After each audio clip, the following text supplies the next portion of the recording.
You know, there's a box in your kitchen that's in a constant, invisible battle with the universe.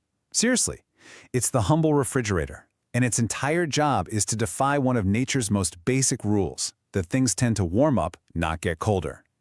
So how in the world does this quiet appliance pull off such an incredible trick? Well, that's the story we're diving into today. So let's just start with the biggest question right off the bat.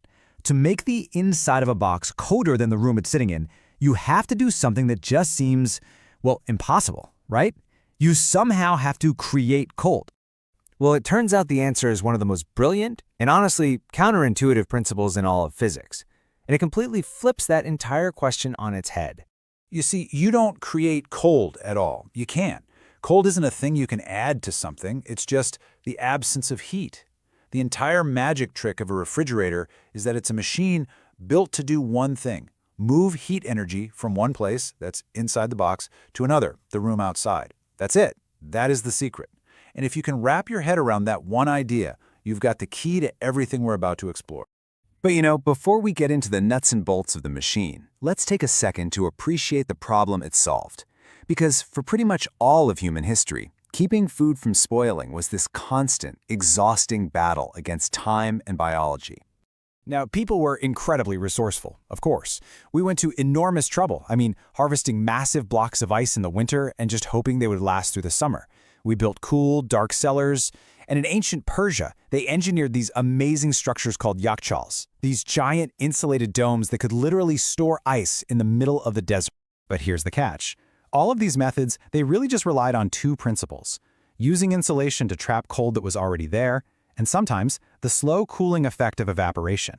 They could slow down spoilage for sure, but they couldn't stop it.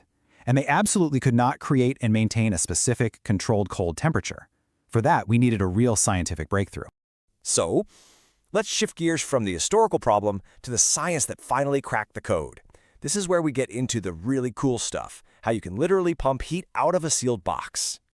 Okay, first things first, we have to properly define what we're actually trying to move. And heat, well, it's just the energy of motion on a molecular level. Everything around us is made of these tiny, constantly vibrating molecules. The faster they move, the hotter something feels. So, cooling something down just means finding a way to get its molecules to, well, slow down. Think of it like this. The molecules in, say, a hot cup of coffee are like a frantic dance party, just bouncing all over the place. The molecules in an ice cube, on the other hand, are doing more of a slow, lethargic shuffle. The job of a refrigerator is to basically act like a bouncer that gently removes the rowdy dancers, calming the whole party down. And this is the big aha moment. Scientists realized they could harness a powerful natural phenomenon to do the job: evaporation. You see, for a liquid to make that jump into being a gas, it needs a burst of energy, and it steals that energy, in the form of heat, from whatever happens to be nearby. This makes evaporation an incredibly effective heat thief, and it's the absolute heart of modern refrigeration. So, once the science was understood, the age of invention kicked off. But turning this really elegant theory into a practical machine, oh, that was a messy, noisy, and frankly often dangerous process.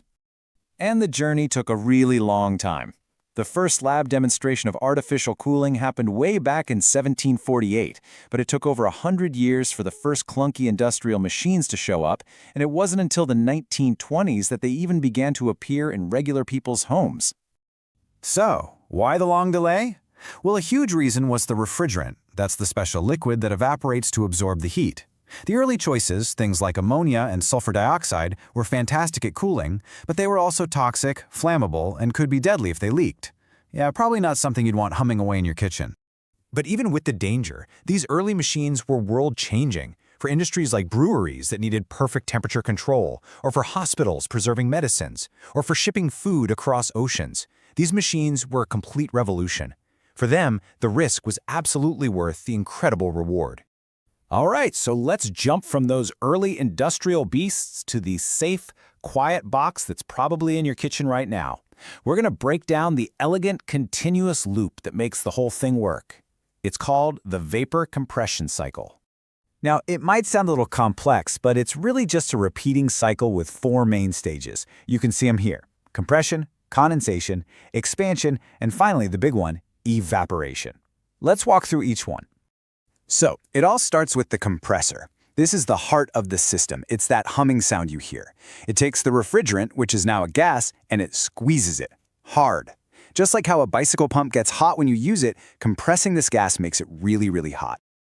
Okay, now that we've got this hot, high-pressure gas, it flows into the condenser coils. These are those black coils on the back of the fridge that always feel a little warm. And that's because here, the refrigerant is releasing all that concentrated heat out into your kitchen. As it loses its heat, it condenses from a gas back into a liquid. Next up is maybe the most magical step of all. This high-pressure liquid gets forced through a tiny little nozzle, an expansion valve, and when it does, the pressure just plummets. This sudden drop causes the liquid's temperature to fall dramatically, making it intensely cold. It's the exact same reason a can of compressed air feels icy when you spray it. And that brings us to the final crucial step. This now super cold liquid flows through the evaporator coils, which are inside your refrigerator. As it circulates, it does what cold things do best. It absorbs all the heat from your milk, your vegetables, and the air inside the box. This absorbed heat gives it the energy it needs to evaporate back into a gas, and from there, it flows right back to the compressor to start the whole amazing cycle all over again. So, that little four-step cycle, just humming along day in and day out, is so much more than a convenience. It's a quiet world changer that's had a massive and often totally unseen impact on all of our lives. And the technology, of course, has not stood still. Modern refrigerators are absolute wonders of efficiency.